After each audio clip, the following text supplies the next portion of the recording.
2013년 가을 에반 스피겔의 휴대폰이 울렸습니다. 상대는 마크 저커버그였습니다. 금액은 약 30억 달러, 한화로 약 3조 원. 당시 세계에서 가장 빠르게 성장하던 기업 페이스북이 내민 제안이었습니다. 아직 수익도 없는 스타트업, 미래가 불확실한 서비스, 그리고 눈앞에 놓인 3조 원. 당신이라면 어떻게 했을까요? 스피겔은 당시 고작 23세였습니다. 스탠퍼드 대학교를 중퇴하고 창업한 지 2년도 채 되지 않은 청년이었습니다. 보드게임 한 판에 인생이 걸린 순간이었습니다. 그는 거절했습니다. 이 결정은 단순한 숫자의 거절이 아니었습니다. 이 선택은 이후 그의 회사 그리고 소셜미디어 산업 전체의 방향을 바꾸게 됩니다. 오늘 그 거절의 이면에 있는 이야기를 시작합니다. 스피겔이 만든 서비스는 스냅챗이었습니다. 사진과 메시지가 일정 시간이 지나면 저절로 사라지는 당시로서는 매우 낯선 개념의 앱이었습니다. 그 시절 소셜미디어의 핵심은 하나였습니다. 기록하라. 더 많이, 더 오래, 더 완벽하게.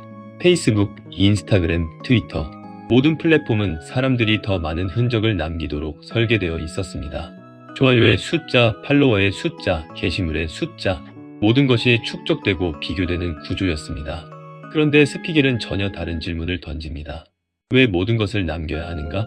그는 사람들이 진짜 원하는 것은 완벽하게 기록된 삶이 아니라고 생각했습니다.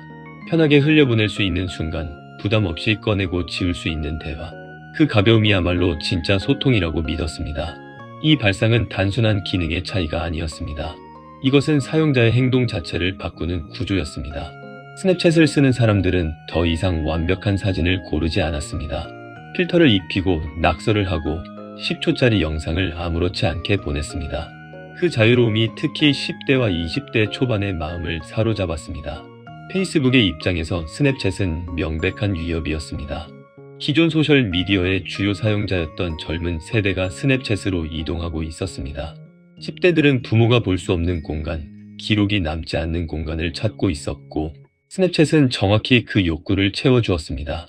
저커버그는 움직였습니다. 먼저 자체 개발을 시도했습니다. 2012년 페이스북은 포크라는 이름이 스냅챗 유사 앱을 내부적으로 만들었지만 실패했습니다. 그래서 인수를 결정합니다. 30억 달러. 이 제안은 단순히 스냅챗을 사겠다는 의미가 아니었습니다. 위협을 제거하겠다는 의지였습니다. 저커버그는 스피겔을 만나 직접 제안합니다. 수익이 전혀 없는 스타트업에게 3조 원을 제시했다는 것은 페이스북이 스냅챗을 얼마나 두려워했는지를 보여주는 숫자입니다. 스피겔은 이 제안을 받아들이면 평생 돈 걱정 없이 살 수 있었습니다. 회사의 리스크도 사라지고 모든 불확실성도 사라집니다. 그런데 그는 거절합니다. 왜였을까요? 그는 단순히 돈을 더 벌고 싶어서 거절한 것이 아니었습니다. 훗날 그는 이 인터뷰에서 이렇게 말합니다. 우리가 진짜로 만들고 싶은 것이 있었습니다. 그것을 포기할 수 없었습니다. 당시 페이스북은 이미 광고 중심의 플랫폼이었습니다. 사용자의 행동 데이터를 수집하고 체류 시간을 극대화하고 그 위에 광고를 얻는 구조였습니다. 스냅챗은 달랐습니다. 짧게 소비하고 가볍게 소통하고 흔적을 남기지 않는 경험. 이 구조는 페이스북의 비즈니스 모델과 근본적으로 충돌했습니다. 스피겔은 알고 있었습니다. 인수되는 순간 스냅챗의 본질은 바뀔 수밖에 없다는 것을. 사라지는 콘텐츠라는 철학은 광고 데이터 수집과 함께 공존할 수 없기 때문입니다. 그는 3조 원보다 철학을 선택했습니다. 거절당한 저커버그는 다음 수를 뒀습니다. 인수할 수 없다면 복제하면 됩니다. 2016년 인스타그램은 스토리 기능을 출시합니다. 24시간 후 사라지는 사진과 영상. 스냅챗의 핵심 기능을 그대로 가져온 것이었습니다. 기술업계에서는 이것을 노골적인 복제라고 불렀습니다. 인스타그램 CEO 케빈 시스트롬조차 스냅챗에 영감을 받았다는 사실을 부정하지 않았습니다. 이후 페이스북 본체, 왓츠앱, 메신저까지 모든 플랫폼에 스토리 기능이 확산됩니다. 페이스북의 자원과 사용자 규모는 스냅챗과 비교가 되지 않았습니다. 언론은 스냅챗의 종말을 예고했습니다. 과대평가된 서비스, 곧 사라질 유행, 지나친 자신감의 결말. 스냅챗의 주가는 곤두박질 쳤습니다. 2017년 상장 이후 주가는 최고점 대비 80% 이상 폭락하는 시기를 겪습니다. 사용자 이탈도 심각했습니다. 이 시점이 이야기의 가장 중요한 순간입니다. 그가 거절했던 3조 원이 머릿속을 스쳐 지나갈 순간 스피겔은 방향을 바꾸지 않습니다. 그는 오히려 더 깊이 파고듭니다. 그는 스냅챗을 단순한 메시지 앱으로 보지 않았습니다. 우리는 카메라 회사입니다. 2017년 그는 스냅챗을 운영하는 회사 이름을 아예 스냅인코퍼레이티드로 바꾸며 이 방향성을 못 박습니다. 이것은 마케팅 문구가 아니었습니다. 사람들이 스마트폰 카메라를 통해 세상을 경험하는 방식을 바꾸겠다는 선언이었습니다. 스피겔은 증강현실, 즉 AR 기술에 집중합니다. 렌즈 기능으로 얼굴에 강아지 귀를 달거나 배경을 바꾸는 AR 필터는 스냅챗이 처음 대중화시킨 개념이었습니다. 이 기술은 나중에 전 세계 모든 카메라 앱의 표준이 됩니다.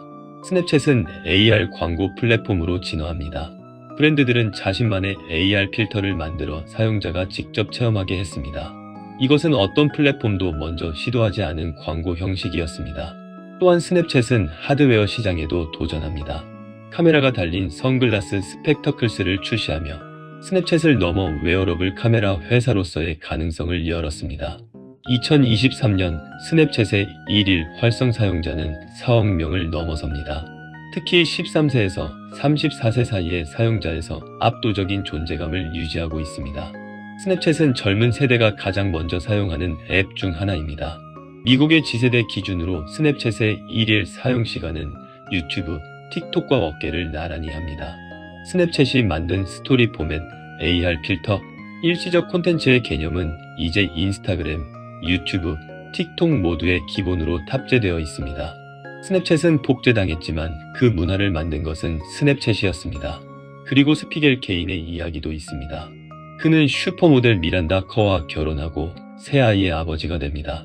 스냅챗의 공동 창업자 가운데 가장 많은 지분을 보유한 그의 자산은 수조 원에 달합니다. 3조 원을 거절한 청년은 결국 그보다 훨씬 큰 것을 만들어냈습니다. 하지만 숫자가 핵심이 아닙니다. 핵심은 그가 자신이 믿는 것을 끝까지 지켜냈다는 사실입니다. 이 이야기는 단순한 성공담이 아닙니다. 이것은 선택의 기준에 대한 이야기입니다.